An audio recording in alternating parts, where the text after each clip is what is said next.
बीते दिनों सुरक्षा बल के जवानों ने 1.5 करोड़ के नक्सली कमांडर बसवराजू को मार गिराया। अब तमाम सवाल आपके मन में भी कुरेद रहे होंगे कि क्या सच में जो देश के गृह मंत्री का दावा है कि हम 31 मार्च 2026 तक पूरे तरीके से छत्तीसगढ़ को नक्सल मुक्त कर देंगे, क्या वो सच में होगा? बहुत से सवालों के जवाब आपको इस वीडियो में मिलेंगे। सबसे बड़ी बात, लगातार जिस तरीके से सर्च अभियान चल रहे हैं और सुरक्षा बल के जवान अब नक्सलियों को जिस तरीके से चोट दे रहे हैं, उससे तो ये बात साफ जाहिर होती है कि इस बार जो सुरक्षा बल के जवान हैं वो बेहतर रणनीति और अड़ीक फैसले के साथ नक्सलियों को घेरने का काम कर रहे हैं और जहां भी मौका मिल रहा है नक्सलियों को ढेर कर रहे हैं। अमूमन मार्च अप्रैल के महीने में हर बार ये होता था कि नक्सली सुरक्षा बल के जवानों को काफ़ी अधिक गहरी चोट देते थे, लेकिन इस बार उल्टा हो गया।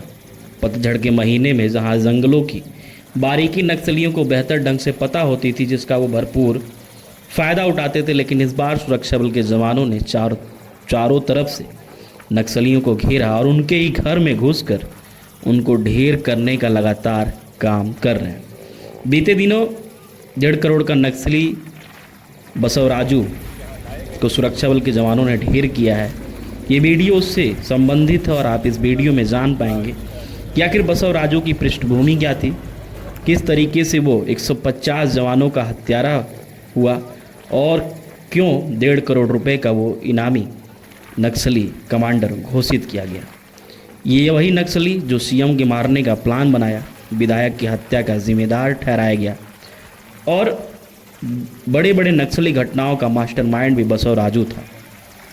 बसवराजू का जन्म आंध्र प्रदेश के श्रीकाकुलम जिले के जिनापेट्टा गांव में हुआ था। उसने वारंगल के रीजनल इंजीनियरिंग कॉलेज से बीटेक की डिग्री प्राप्त की थी।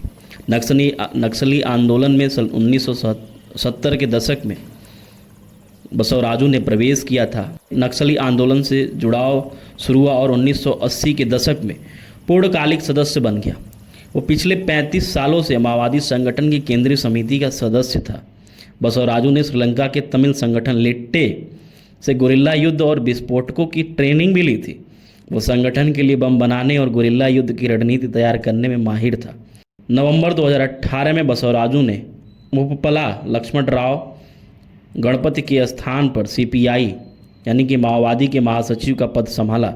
यह माओवादियों का शीर्ष नेता था।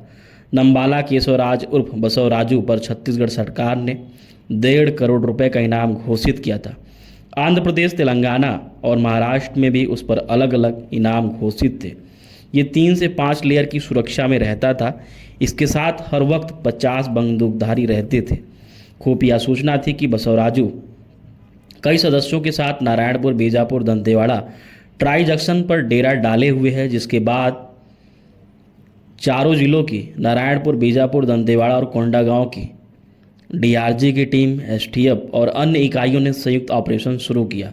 यह ऑपरेशन करीब 70 घंटे चले। इस अभियान में एक बड़े जंगल क्षेत्र की घेराबंदी की गई और सुरक्षा बल बसवराजू के सुरक्षा घेरे को तोड़ने में सफल रहे। उसके माद में घुसकर उसे ढेर किया।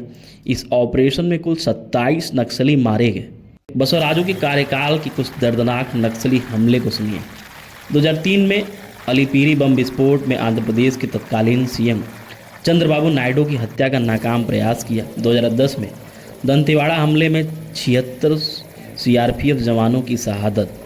2013 में झीरम घाटी हमले में वरिष्ठ कांग्रेस नेताओं सहित 27 लोगों की मौत। 2019 में श्यामगिरी हमले में बीजेपी विधायक भीमा मांडवी सहित 5 लोगों की मौत। 2020 में सुकमा नक्सली हमले में 17 सुरक्षाकर्मी शहीद। 2021 में बीजापुर में उस साल का सबसे बड़ा नक्सली हमला, जिसमें 22 जवान शहीद हो गए। खैर, अब नक्सलवाद अपनी अंतिम सांसें गिन रहा है। केंद्रीय गृह मंत्री अमित शाह ने हाल ही में जो घोषणा की थी कि भारत सरकार का लक्ष्य 31 मार्च 2026 तक देश को नक्सलवाद से पूरी तरह मुक्त करना है। उन्होंने ये भी बताया था कि नक्सल प्रभावित जिलों की संख्या 12 से घटकर 6 हो चुकी है।